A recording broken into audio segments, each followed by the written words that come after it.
શાકની ગરજ સારે તેવી અને જોતાં જ મોંમાં પાણી આવી જાય તેવી આજે આપણે ઇન્સ્ટન્ટ એન્ડ યુનિક ચટણીની રેસીપી બનાવીશું, જેને તમે લાંબા સમય સુધી સ્ટોર કરી શકશો અને કોઈ પણ વેરાયટી સાથે ખાઈ શકશો. ખૂબ જ મજા આવશે, શાકની પણ જરૂર ના પડે તેવી રહેશે.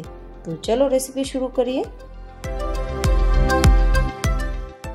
તો જેમના માટે સૌથી પહેલાં 2 ગ્લાસ જેટલું પાણી આપણે ગરમ થવા માટે એક વાસણમાં લઈ લીધું છે અને ગેસની ફ્લેમ ધીમી રાખેલી છે. હવે અહીંયા આપણે 2 નંગ જેટલા ટમેટા, જેને ઉપરનો ભાગ દાંડીનો ભાગ હટાવી અને પછી પાણીમાં ઉમેરેલા છે. સાથે જ આપણી વેરાયટીને ટેસ્ટફુલ તૈયાર કરવા માટે 2 નંગ જેટલા ડુંગળીને વચ્ચેથી કટ લગાવી અને પાણીમાં ઉમેરેલી છે.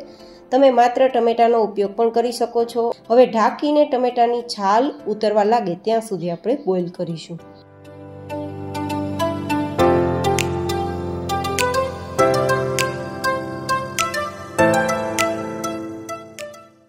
લગભગ 2 મિનિટની અંદર જ આપણા ટમેટાની છાલ નીકળવા લાગી છે અને ડુંગળી પણ એકદમ છૂટી છૂટી થઈ ગઈ છે, કારણ કે એકદમ સોફ્ટ થઈ ગઈ છે.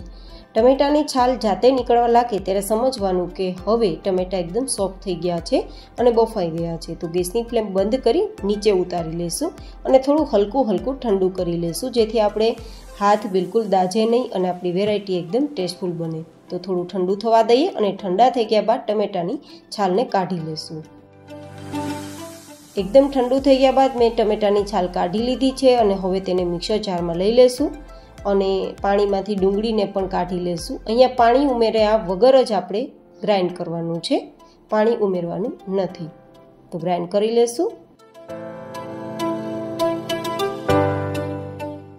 તો આ રીતે આપણી ગ્રેવી તૈયાર થઈ ગઈ છે. હવે આગળની પ્રોસેસ ગેસ ફ્લેમ પર કરીશું.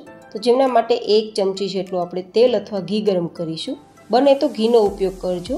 તેમાં આપણે અડધી નાની ચમચી જેટલું આખું જીરું અને ચપટી જેટલી હિંગ ઉમેરી આપણી તૈયાર કરેલી ટમેટાની ગ્રેવી ઉમેરી દઈશું અને લગભગ 1 લીંબુનો રસ ઉમેરી દઈશું. લીંબુમાં રસ વધારે હોય તો અડધું ઉમેરવું, નહીં તો તમારે 1 લીંબુનો રસ ઉમેરવો. અને હવે આ રીતે આપણે થોડી વાર માટે ચલાવશું.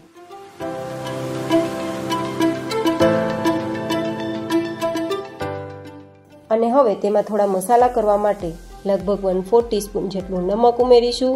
2 નાની ચમચી જેટલું કાશ્મીરી લાલ મરચું પાવડર ઉમેરીશું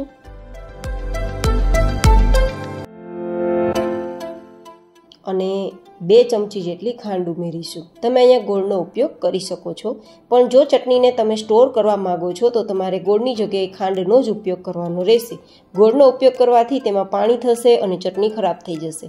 ખાંડનો ઉપયોગ કરવાથી ચટણી પ્રિઝર્વ પણ થઈ જશે અને ટેસ્ટફુલ પણ બનશે અને લાંબા સમય સુધી સ્ટોર થશે. હવે મિક્સ કરી દેશું અને હવે આપણે ઢાંકી દેશું જ્યાં સુધી ઉપર તેલ દેખાવા કે ઘી દેખાવા ના લાગે.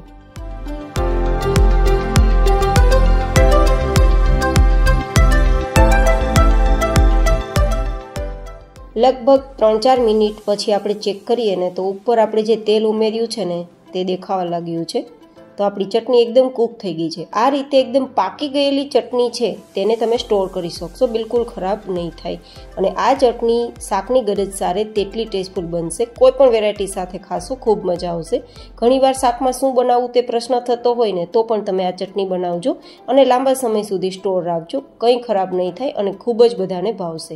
આ ચટણી આપણી ઘટ થઈ ગઈ છે. બસ આટલી થીક થાય પછી ઉતારી લેવાની, કારણ કે હજુ પણ ઠંડી થશે તો એ થોડી ઘટ થશે. તમે કલર કોમ્બિનેશન અને શાઇનિંગ પણ ચટણીની જોઈ શકો છો, કેટલી ટેસ્ટફુલ તૈયાર થઈ છે. તો આપણે અત્યારે તેને એક્સ્ટ્રા વાસણમાં કાઢી લઈશું. એકદમ ઠંડી થઈ ગયા બાદ તમે એરટાઇટ બોક્સમાં ભરી ફ્રીઝમાં રાખી 15 થી 20 દિવસ માટે આ ચટણીને તમે ખાઈ શકશો. બિલકુલ ખરાબ થવાના કોઈ ચાન્સ નથી. કેવી લાગી આ રેસીપી મને કોમેન્ટમાં જરૂર બતાવજો. ફરી મળીશું નવી જ હેલ્ધી એન્ડ ઇન્ટરેસ્ટિંગ રેસીપી સાથે. ત્યાં સુધી stay healthy, stay happy, take care.